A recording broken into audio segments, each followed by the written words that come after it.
ভালো আছেন পাটকুরা निर्वाचन के लिए बोलो काम करो लोग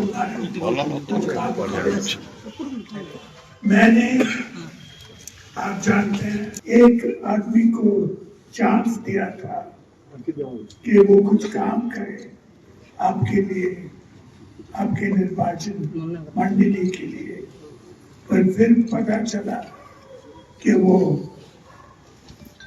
हमारा काम अच्छा सुंदर काम काट रहा था पटकुरा के लिए और पटकुरा के लोग परेशान कर रहा था। तो लोग हमारे पार्टी में जो हमारे लोगों को परेशान करते हैं उनको आप जानते हैं मैं हर वक्त निकाल देता हूँ।